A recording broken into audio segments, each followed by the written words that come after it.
प्यारे विद्यार्थियों, आज अपन नया लेसन स्टार्ट करेंगे। अपना नया टॉपिक होगा और अपना लेसन होगा लेसन नंबर 16। अपन इस वीडियो के अंतर्गत अब यूनिट 16 का अध्ययन करेंगे।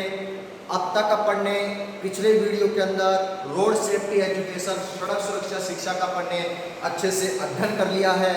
आज अपन नए चैप्टर की शुरुआत करेंगे और बहुत अच्छा चैप्टर है, इंटरेस्टिंग चैप्टर है। और प्यारे विद्यार्थियों, माध्यमिक शिक्षा बोर्ड के अंदर 3 अंक का ये निर्धारित चैप्टर है। इस चैप्टर का नाम है प्यारे विद्यार्थियों ब्रह्मांड एवं जैव विकास। ब्रह्मांड को आप इंग्लिश में बोलोगे यूनिवर्स, और जैव विकास होता है ऑर्गेनिक इवोल्यूशन। ऑर्गेनिक इवोल्यूशन को बोलते हैं जैव विकास। ये आपके 3 अंक का चैप्टर है। अब प्यारे विद्यार्थियों, किसी भी चैप्टर को पढ़ने से पहले मैं हमेशा आपसे एक बात बोलता हूँ कि किसी भी चैप्टर को पढ़ने से पहले हमें ये पता होना चाहिए कि हमें इस चैप्टर में किन किन बिंदुओं का अध्ययन करना है और किस किस क्रम के अंदर करना है। इतना अध्ययन करने से ये चैप्टर अपना आधा हल हो जाता है। हमें इसके बारे में आइडिया हो जाता है किस चैप्टर में अपन को किस बिंदु के अंदर किन टॉपिकों का कितना अध्ययन करना है। तो प्यारे विद्यार्थियों, इस चैप्टर के अंतर्गत हमें किन किन बिंदुओं पर अध्ययन करना है, तो आइए अपन एक एक बिंदुओं के ऊपर चर्चा करते हैं। सबसे पहले अपन इस आधे पाठ में पढ़ेंगे ब्रह्मांड के बारे में। आधे चैप्टर में ब्रह्मांड के बारे में पढ़ेंगे और आधे चैप्टर के बारे में अपन पढ़ेंगे जैव विकास के बारे में। तो हमें सबसे पहले अपन इस टॉपिक में पढ़ेंगे ब्रह्मांड की उत्पत्ति के बारे में, कि ब्रह्मांड की उत्पत्ति कैसे हुई, वैज्ञानिकों की क्या सोच है ब्रह्मांड की उत्पत्ति के संदर्भ में। इन सभी बातों का अपन अध्ययन करेंगे। इसके बाद अपन पढ़ेंगे ब्रह्मांड की उत्पत्ति के संदर्भ में भारतीय अवधारणा। भारतीय अवधारणा अर्थात इसका मतलब ये है कि भारतीय ग्रंथों में भारतीय ऋषि मुनियों ने ब्रह्मांड के विषय में क्या कहा है। तो ब्रह्मांड की उत्पत्ति के विषय में भारतीय अवधारणा का अध्ययन करेंगे। उसके बाद अपन ब्रह्मांड की उत्पत्ति और जीवों की उत्पत्ति से संबंधित कुछ सिद्धांतों का अध्ययन करेंगे। अब अपन को इस चैप्टर में कुल 4 सिद्धांतों के बारे में पढ़ेंगे। सबसे पहले पढ़ेंगे जैव केंद्रिकता का सिद्धांत। जैव केंद्रिकता का सिद्धांत पढ़ेंगे। इसके बाद अपन पढ़ेंगे बिग बैंग सिद्धांत। बिग बैंग सिद्धांत का अध्ययन अपन करेंगे। इसके बाद अपन पढ़ेंगे जीव उत्पत्ति के भौतिक सिद्धांत। जीव उत्पत्ति के भौतिक सिद्धांतों का अध्ययन करेंगे। इसके बाद अपन पढ़ेंगे जीव उत्पत्ति के आध्यात्मिक सिद्धांत। जीव उत्पत्ति के आध्यात्मिक सिद्धांतों का अपन इसके अंतर्गत अध्ययन करेंगे। अब प्यारे विद्यार्थियों, जैव केंद्रिकता का और बिग बैंग का जो सिद्धांत है ये तो ब्रह्मांड की उत्पत्ति के संदर्भ को लेकर दिए गए हैं, जबकि भौतिक सिद्धांत और ये आध्यात्मिक सिद्धांत ये जीवों की उत्पत्ति को लेकर दिए गए हैं। तो सबसे पहले अपना टॉपिक होगा ब्रह्मांड की उत्पत्ति। इसको पढ़ने के बाद ब्रह्मांड की उत्पत्ति के संदर्भ में भारतीय अवधारणा क्या है इसका अध्ययन करेंगे। इसके बाद अपन कुल 4 सिद्धांतों के ऊपर विचार करेंगे। जैव केंद्रिकता का सिद्धांत, बिग बैंग सिद्धांत, जीव उत्पत्ति के भौतिक सिद्धांत और जीव उत्पत्ति के आध्यात्मिक सिद्धांतों का अपन इस पाठ के अंतर्गत अध्ययन करेंगे। इसके बाद इन सिद्धांतों को पढ़ने के बाद अपन अगले टॉपिक के रूप में अध्ययन करेंगे जीवाश्म की उत्पत्ति। नंबर 4 के ऊपर जीवाश्म की उत्पत्ति एवं प्रकार, इस बिंदु का अपन अध्ययन करेंगे। इस टॉपिक पे अपन देखेंगे कि जीवाश्मों का निर्माण कैसे होता है, जीवाश्म को बनने में कितना समय लगता है और इनके काल निर्धारण की विधियों का अध्ययन करेंगे। नंबर 5 के ऊपर प्यारे विद्यार्थियों पर पढ़ेंगे जैव विकास। जैव विकास एवं जैव विकास की क्रिया विधि। जैव विकास की क्रिया विधि, इसका अपन अध्ययन करेंगे कि किन किन वैज्ञानिकों ने जैव विकास की क्रिया विधि को समझाने का प्रयास किया, उनका अध्ययन करेंगे। और अंत में अपन पढ़ेंगे नंबर 6 के ऊपर पढ़ेंगे जाति उद्भव। जाति उद्भव एवं जातिवृत्त इसके बारे में अपन अध्ययन करेंगे। तो अब आपको अच्छे से समझ में आ गया होगा कि जो अपना लेसन 16 है ब्रह्मांड एवं जय विकास, इसके अंतर्गत हमें किन किन बिंदुओं का अध्ययन करना है। तो सबसे पहले अपन पढ़ेंगे ब्रह्मांड की उत्पत्ति, इसके बाद अपन पढ़ेंगे ब्रह्मांड की उत्पत्ति से संबंधित भारतीय उदाहरण, इसके बाद कुछ सिद्धांतों का अध्ययन करेंगे। एक सिद्धांत आपका जैव केंद्रिकता का होगा, दूसरा बिग बैंग सिद्धांत होगा, तीसरा अपन पढ़ेंगे जीव उत्पत्ति के भौतिक सिद्धांत और एक पढ़ेंगे जीव उत्पत्ति के आध्यात्मिक सिद्धांत। इसके बाद अपन पढ़ेंगे जीवाश्म की उत्पत्ति एवं प्रकार।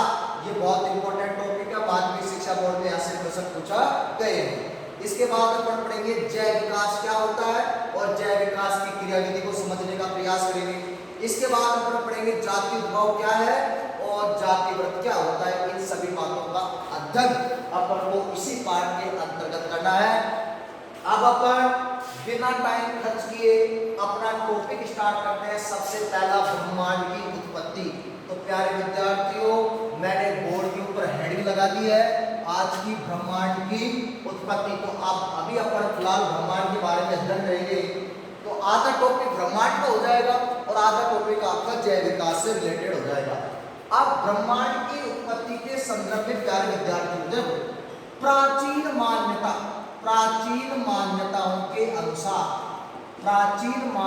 के अनुसार ये माना जाता था कि ब्रह्मांड सदैव स्थिर है, अर्थात ब्रह्मांड में परिवर्तन नहीं होता।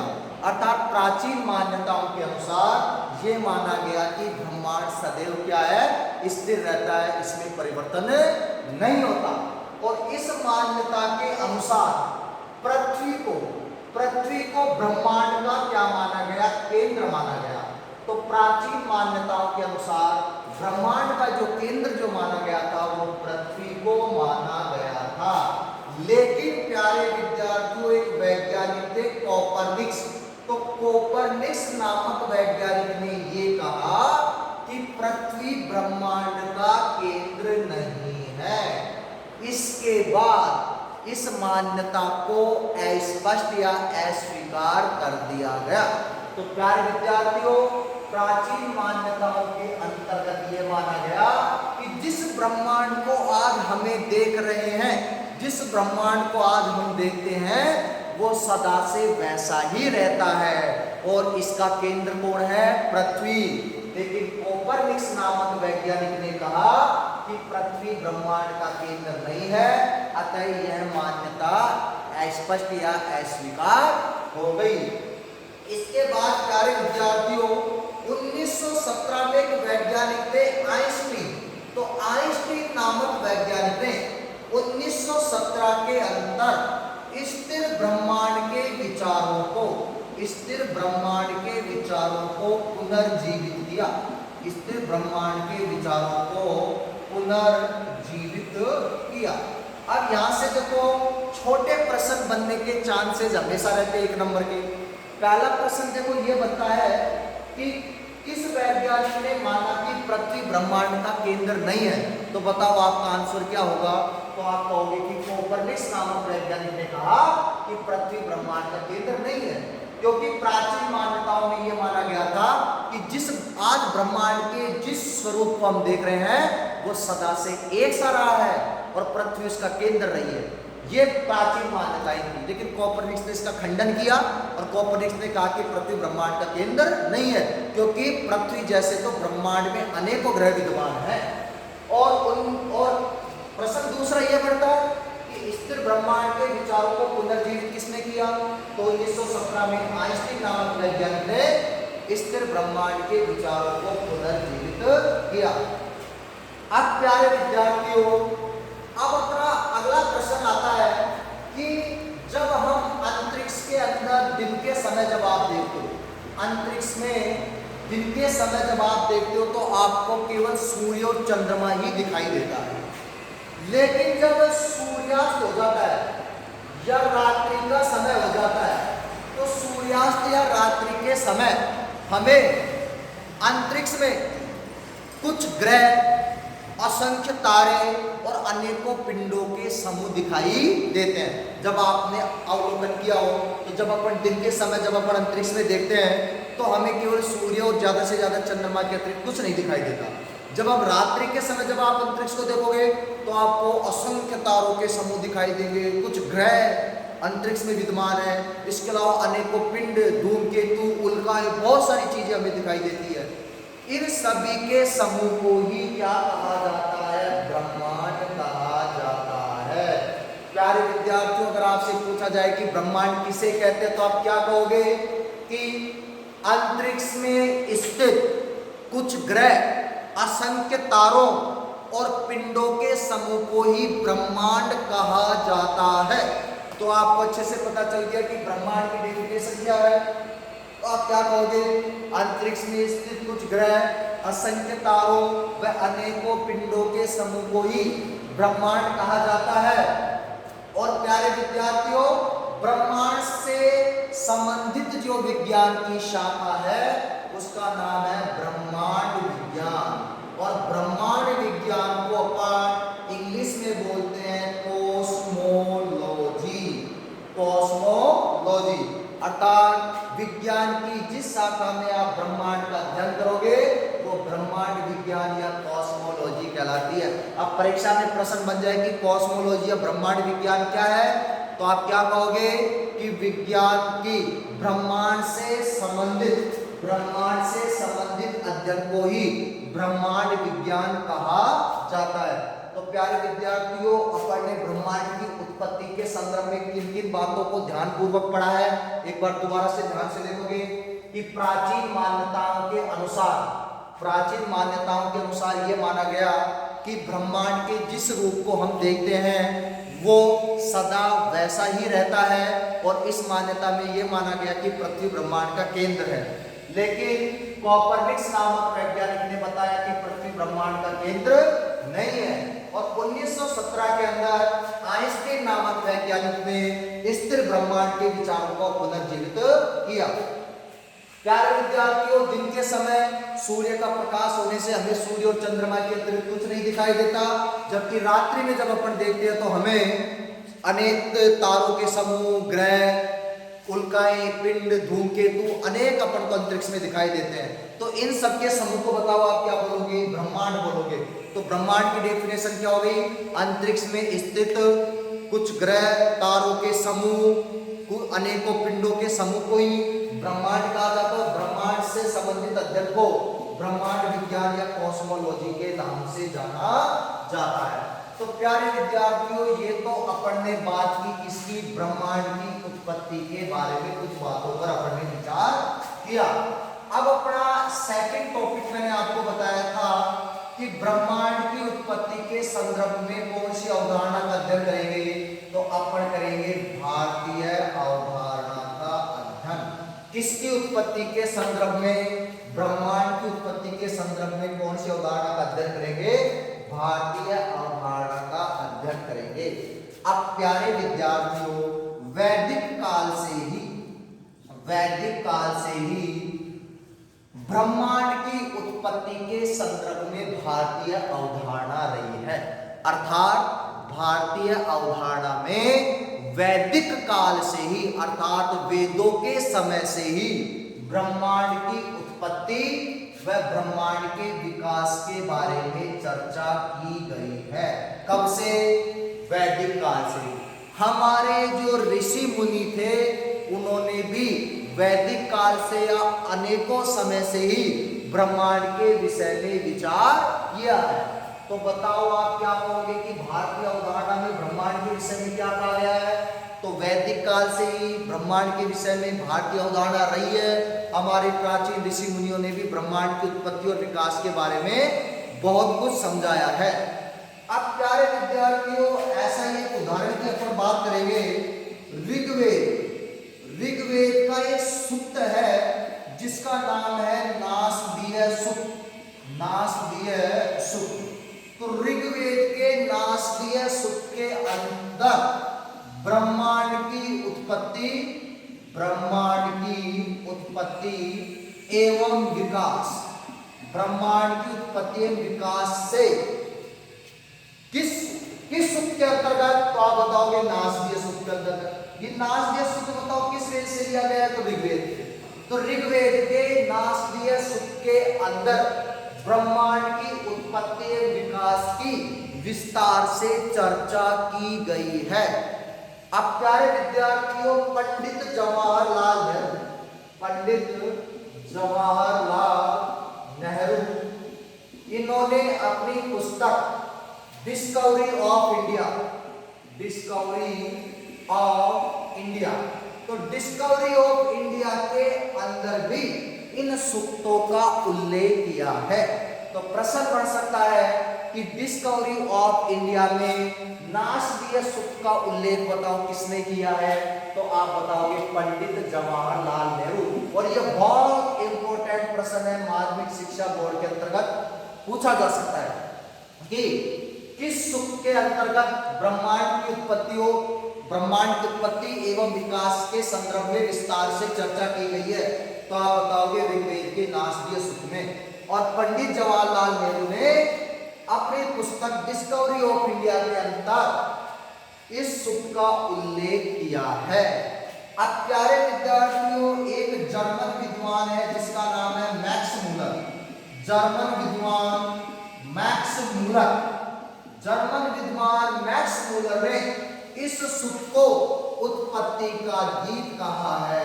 उत्पत्ति का क्या कहा है? गीत कहा है। तो ये आपको पता होना चाहिए कि किस विद्वान ने नासदीय सूक्त को उत्पत्ति का गीत कहा है, तो आपको बताना है जर्मन विद्वान मैक्स मूलर ने इस सूक्त को उत्पत्ति का गीत कहा है। तो प्यारे विद्यार्थियों, अपन पढ़ रहे हैं ब्रह्मांड की उत्पत्ति के संदर्भ में कौन सी अवधारणा? भारतीय अवधारणा।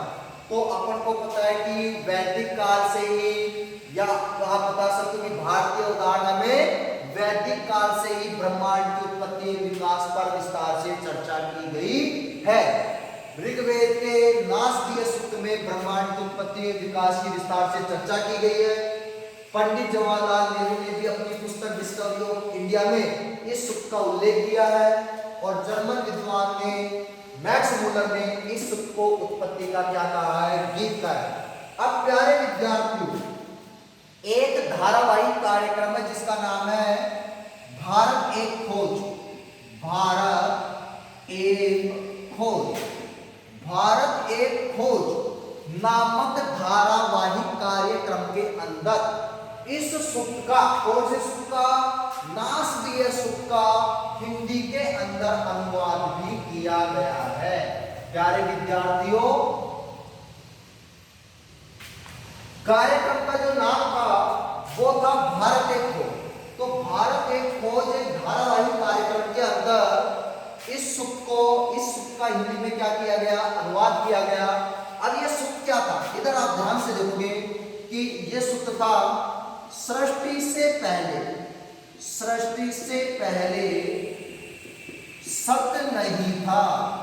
सृष्टि से पहले क्या नहीं था? सत्य नहीं था। तो असत भी नहीं था। प्यारे विद्यार्थियों, सृष्टि से पहले क्या नहीं था? सत्य नहीं था। तो क्या भी नहीं था? असत भी।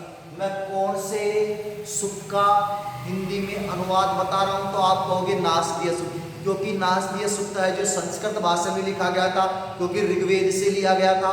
नासदीय सूक्त जो संस्कृत भाषा में रचित था, लेकिन भारत एक खोज नामक धारावाहिक कार्यक्रम में इस सूक्त का हिंदी में क्या किया गया? अनुवाद किया गया। अब वो अनुवाद क्या है? ध्यान से देखो। सृष्टि से पहले क्या नहीं था? सत्य नहीं था। तो क्या भी नहीं था? असत भी नहीं था। अंतरिक्ष भी नहीं, तो आकाश भी नहीं था। तो छिपा था क्या? क्यों? किसने ढका था? उस पल तो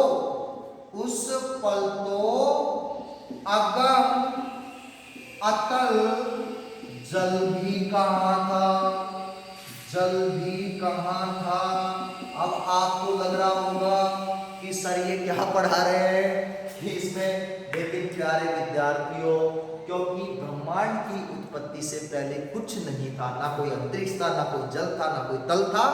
तो ये जो सूक्त है, जो नास्तीय सूक्त है, ये संस्कृत में लिखा गया था, लेकिन भारत एक खोज धारावाहिक कार्यक्रम में इसका हिंदी में अनुवाद किया गया, जो इस प्रकार से था। आपको ध्यान रखना है, सृष्टि से पहले सत नहीं था, तो असत भी नहीं था, अंतरिक्ष भी नहीं, तो आकाश भी नहीं था, फिर छिपा था क्या? क्यों? किसने ढका था? उस पल तो अगम अतल जल भी कहा था। तो प्यारे विद्यार्थियों, एक दो बार ध्यान देने से यह आपको अच्छे से पता लग जाएगा। तो अपन पढ़ रहे हैं ब्रह्मांड की उत्पत्ति के संदर्भ में कौन सी अवधारणा? भारतीय अवधारणा। तो भारतीय अवधारणा में ऋग्वेद के नास्तीय सूक्त के बारे में, नास्तीय सूक्त के अंतर्गत ब्रह्मांड की उत्पत्ति विकास के बारे में विस्तार से क्या की गई है? चर्चा की गई है। पंडित जवाहरलाल नेहरू ने इस नास्तीय सूक्त को अपनी पुस्तक डिस्कवरी ऑफ इंडिया में इसका उल्लेख किया है। जर्मन विद्वान मैक्स मूलर ने इस सूक्तोत्पत्ति का गीत गाया, जबकि भारत एक खोज धारावाहिक कार्यक्रम के अंदर इस सूक्त का हिंदी में अनुवाद किया गया, जो था क्या? सृष्टि से पहले सत नहीं था, तो असत भी नहीं था, अंतरिक्ष भी नहीं, तो आकाश भी नहीं था, छिपा था क्या? क्यों? किसने ढका था? उस पल तो अगम अतल जल भी कहा था। अब प्यारे विद्यार्थियों, अपन भारतीय अवधारणा का और आगे अध्ययन करेंगे। तो आप सभी ने स्वामी विवेकानंद के बारे में अच्छे से पढ़ा है। तो अब भारतीय अवधारणा में इसी बिंदु में अपन आगे बात करेंगे। स्वामी विवेकानंद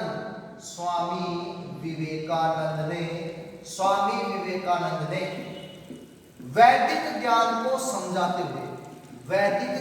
समझाते हुए कहा कि चेतना ने एक से अनेक होते हुए बताओ किसका निर्माण किया? ब्रह्मांड का। ये अपन किसके अकॉर्डिंग पढ़ रहे हैं? स्वामी विवेकानंद। अब यहां से प्रश्न भी बढ़ता है कि स्वामी विवेकानंद की दृष्टि से वैदिक ज्ञान क्या है? या प्रश्न बढ़ता है कि स्वामी विवेकानंद ने ब्रह्मांड की उत्पत्ति के संदर्भ में क्या कहा? तो प्यारे विद्यार्थियों, आप क्या बताओगे? स्वामी विवेकानंद ने वैदिक ज्ञान को समझाते हुए कहा कि चेतना ने एक से अनेक होते हुए इस ब्रह्मांड का क्या किया? निर्माण किया। अर्थात इस ब्रह्मांड के अंदर जो भी वस्तु है या जितने भी भिन्न भिन्न प्रकार के जीव है, उन सभी में मूल रूप से वो चेतना ही निवास करती है। अर्थात ये सभी उस चेतना के ही रूप है, अर्थात उनमें ये चेतना ही विराज है। तो प्यारे विद्यार्थियों, स्वामी विवेकानंद ने वैदिक ज्ञान को समझाते हुए कहा कि चेतना ने एक से अनेक होते हुए ब्रह्मांड का निर्माण किया, और ब्रह्मांड के अंदर स्थित प्रत्येक वस्तु, चाहे भिन्न भिन्न जीव हो, इन सभी में मूल रूप से ये सभी उसी चेतना के रूप हैं। सभी में वो चेतना पाई जाती है। और इस विश्वास को अद्वैत कहते हैं। और इस विश्वास को क्या कहते हैं? अद्वैत कहते हैं। अब प्यारे विद्यार्थियों, स्वामी विवेकानंद ने आगे कहा कि सृष्टि या ब्रह्मांड की उत्पत्ति कैसे हुई? इस प्रश्न का उत्तर कई बार दिया गया है और आने वाले समय में और भी दिया जाएगा, जिससे अद्वैतवाद पुष्ट होता जाएगा। पुष्ट का मतलब मजबूत होता जाएगा। तो अब मैं तुमसे पूछूं कि मेरे को ये बताओ कि ब्रह्मांड की उत्पत्ति के संदर्भ में स्वामी विवेकानंद के क्या विचार थे? तो आप क्या कहोगे? स्वामी विवेकानंद ने वैदिक ज्ञान को समझाते हुए कहा कि चेतना ने एक से अनेक होते हुए इस ब्रह्मांड का निर्माण किया है, और इस ब्रह्मांड में स्थित समस्त जीव जंतु, भिन्न भिन्न प्रकार के जीव जंतु और भिन्न भिन्न प्रकार की वस्तुओं में सभी मूल रूप से वो चेतना ही विद्यमान है। प्यारे विद्यार्थियों, स्वामी विवेकानंद ने आगे कहा कि ब्रह्मांड की उत्पत्ति और विकास कैसे हुआ? इस प्रश्न का उत्तर कई बार दिया गया है और आने वाले समय में कई बार और दिया जाएगा। तो प्यारे, और इसी के साथ अद्वैतवाद पुष्ट होता जाएगा। अब प्यारे विद्यार्थियों, सृष्टि के चारों ओर अगर हम अपनी नजर को दौड़ाकर देखें तो हमें पता चलता है कि सृष्टि में स्थित प्रत्येक वस्तु एक बीज से प्रारंभ होती है। सृष्टि में स्थित प्रत्येक वस्तु का निर्माण या कह दो प्रारंभ किससे होता है? बीज से। अरे भाई कोई पक्षी भी है तो अंडे से बनता है, तो अंडा ये क्या हो गया? एक बीज हो गया। अर्थात ब्रह्मांड में चारों तरफ देखने पर हमें पता चलता है कि ब्रह्मांड में स्थित प्रत्येक वस्तु का प्रारंभ एक बीज से होता है। इसके बाद वो अब विकास करती हुई अपने चरम स्थान तक पहुंचती है। भाई एक लास्ट अवस्था ऐसी आएगी, विकास करते करते जब उसका संपूर्ण विकास हो जाएगा, उसके बाद धीरे धीरे धीरे धीरे वो एक दिन नष्ट हो जाएगी। तो प्यारे विद्यार्थियों, संसार के सभी तरफ नजर दौड़ाने पर हमें पता चलता है कि इस ब्रह्मांड में प्रत्येक वस्तु का प्रारंभ एक बीज से होता है और वह विकास करते हुए अपने चरम स्थान तक पहुंचती है और अंत में बीज बनाकर ही नष्ट होती है। और अंत में बीज बनाकर ही क्या होती है? नष्ट। जैसे जैसे एक पक्षी एक अंडे से अपना जीवन प्रारंभ करता है और इस पक्षी का अस्तित्व भी इस अंडे के कारण ही होता है, क्योंकि अगर अंडा नहीं होगा तो आगे पक्षी की प्रजाति नहीं बनेगी। तो एक पक्षी अंडे से अपना जीवन प्रारंभ करता है और इसका अस्तित्व भी इस अंडे के कारण ही होता है और अंत में ये पक्षी बताओ क्या देता है? अंडा देता है। और पक्षी और ये अंडे का चक्र बार बार दोहराया जाता है, क्योंकि अंडे से पक्षी बनेगा, फिर पक्षी को अंडा देगा। तो पक्षी और अंडे का चक्र बार बार दोहराया जाता है। इसे ही संपूर्ण सृष्टि का नियम कहते हैं। इसे ही संपूर्ण सृष्टि का नियम कहा जाता है। अब ये एग्जाम में प्रश्न भी बन जाता है कि संपूर्ण सृष्टि का नियम किसे कहते हैं? तो आप क्या कहोगे कि इस सृष्टि में या इस संसार में प्रत्येक वस्तु एक बीज से प्रारंभ होती है और विकास करते हुए अपने चरम स्थान तक पहुंचती है और अंत में बीज बनाकर नष्ट हो जाती है। इस जैसे एक पक्षी अपने अंडे से जीवन प्रारंभ करता है और अंत में अंडा बनाकर ही नष्ट होता है, अतः पक्षी और अंडे का ही क्रम बार बार दोहराया जाता है। इसे ही हम संपूर्ण सृष्टि का नियम कहते हैं। प्यारे विद्यार्थियों, इसी प्रकार वृक्ष से बीज बनता है। वृक्ष से क्या बनता है? बीज बनता है।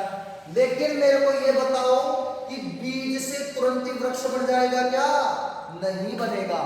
वृक्ष से बीज बन सकता है लेकिन बीज तुरंत ही वृक्ष नहीं बन सकता, क्योंकि बीज को कुछ समय भूमि में इंतजार करना पड़ेगा। उसे अपने आप को वृक्ष बनने के लिए तैयार करना पड़ेगा। तो कुछ समय के लिए बीज को अपने भूमि में पटकेंगे, उसके बाद वो अपने आप को तैयार करेगा वृक्ष बनने के लिए, तब जाके वो क्या बनेगा? वृक्ष बनेगा। तो प्यारे विद्यार्थियों, वृक्ष से बीज बनता है लेकिन बीज तुरंत ही वृक्ष नहीं बनता, क्योंकि बीज को भूमि में कुछ समय तक इंतजार करना होता है, अपने आप को तैयार करना होता है। इसी प्रकार ब्रह्मांड भी कुछ समय के लिए आवश्यक व अव्यक्त रूप से सूक्ष्म रूप से कार्य करता है। इसी प्रकार ब्रह्मांड भी कुछ समय के लिए आवश्यक व अव्यक्त सूक्ष्म रूप से कार्य करता है, जिसे प्रलय या सृष्टि के पूर्व की अवस्था कहते हैं। प्यारे विद्यार्थियों, इन छोटे छोटे बिंदुओं को बहुत ध्यान से पढ़ना है। ये एग्जाम में प्रश्न पूछे जाते हैं। अगर एक बार आपको समझ में नहीं आया तो वीडियो को दोबारा से पीछे से रिपीट करके आप दोबारा ध्यान से सुनना है आपको कि अब प्रश्न बन गया कि सृष्टि के पूर्व की अवस्था या प्रलय की अवस्था किसे कहते हैं। तो आप क्या कहोगे कि ब्रह्मांड कुछ समय के लिए आवश्यक और अव्यक्त सूक्ष्म रूप से कार्य करता है, जिसे प्रलय या सृष्टि के पूर्व की अवस्था कहते हैं। तो प्यारे विद्यार्थियों, अपन ने दो बिंदु पढ़े, एक तो संपूर्ण सृष्टि का नियम पढ़ा और एक अपन ने पढ़ा प्रलय सृष्टि के पूर्व की अवस्था। तो संपूर्ण सृष्टि का नियम तो क्या कहता है कि इस ब्रह्मांड में या इस सृष्टि में प्रत्येक वस्तु का प्रारंभ एक बीज से होता है और विकास करते हुए वह अपने चरम स्थान तक पहुंचती है और अंत में बीज बनाकर नष्ट हो जाती है। इसे ही संपूर्ण सृष्टि का नियम कहते हैं। इसको अपने एक एग्जाम्पल के द्वारा अच्छे से समझा सकते हैं। जिस प्रकार एक पक्षी अपने अंडे से जीवन प्रारंभ करता है और अंत में वो अंडा देकर ही नष्ट होता है, इसे ही संपूर्ण सृष्टि का नियम कहा जाता है। इसी प्रकार प्यारे विद्यार्थियों, वृक्ष से बीज बनता है, लेकिन बीज से तुरंत क्या नहीं बन सकता, वृक्ष नहीं बन सकता, क्योंकि बीज को कुछ समय भूमि में इंतजार करना पड़ेगा अपने आप को तैयार करने के लिए। इसी प्रकार ब्रह्मांड भी कुछ समय के लिए आवश्यक और अव्यक्त सूक्ष्म रूप से कार्य करता है, जिसे प्रलय या सृष्टि के पूर्व की अवस्था कहते हैं। अब प्यारे विद्यार्थियों, जगत के सूक्ष्म रूप में रहकर, जगत कह दो संसार कह दो एक ही बात है, जगत के सूक्ष्म रूप में रहकर फिर से प्रकट होने के समय को, फिर से प्रकट होने के समय को एक कल्प कहते हैं। होने के समय को क्या कहते हैं? एक कल्प कहते हैं। इसी प्रकार ब्रह्मांड कई कल्पों से चला आ रहा है। अब परीक्षा में अगला प्रश्न बनेगा कि एक कल्प किसे कहते, तो आप क्या कहोगे? जगत के कुछ समय, जगत के कुछ समय सूक्ष्म रूप में रहकर फिर से प्रकट होने के समय को एक कल्प कहते हैं। और ब्रह्मांड इसी प्रकार कई कल्पों से चला आ रहा है।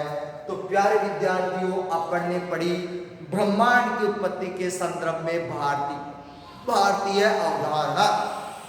अब इसके बाद अपन पढ़ेंगे ब्रह्मांड की उत्पत्ति के सिद्धांत, जिसमें अपन पढ़ेंगे जैव केंद्रितता का सिद्धांत, इसके बाद बिग बैंग सिद्धांत, इसके बाद जीव उत्पत्ति के भौतिक सिद्धांत, और इसके बाद जीव उत्पत्ति के अपन पढ़ेंगे कौन से सिद्धांत?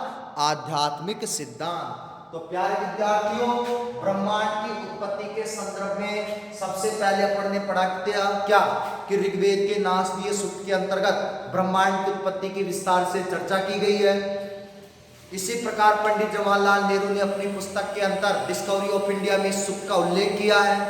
इसके बाद मैक्स मूलर नामक जर्मन विद्वान ने सूक्त को उत्पत्ति का गीत कहा है। जबकि भारत एक खोज धारावाहिक चैनल ने सूक्त का हिंदी में अनुवाद किया, जो अपन ने पढ़ा था। इसके बाद अपन ने स्वामी विवेकानंद के विचार पढ़े। इसके बाद अपन ने संपूर्ण सृष्टि का नियम और प्रलय सृष्टि के पूर्व की अवस्था पढ़ी, और एक कल्प किसे कहते हैं वो अपन ने अध्ययन किया। अब अपन नेक्स्ट वीडियो के अंदर पढ़ेंगे प्यारे विद्यार्थियों ब्रह्मांड की उत्पत्ति के सिद्धांत और जीव उत्पत्ति के सिद्धांत। तो मिलते हैं नेक्स्ट वीडियो में, तब तक के लिए गुड बाय।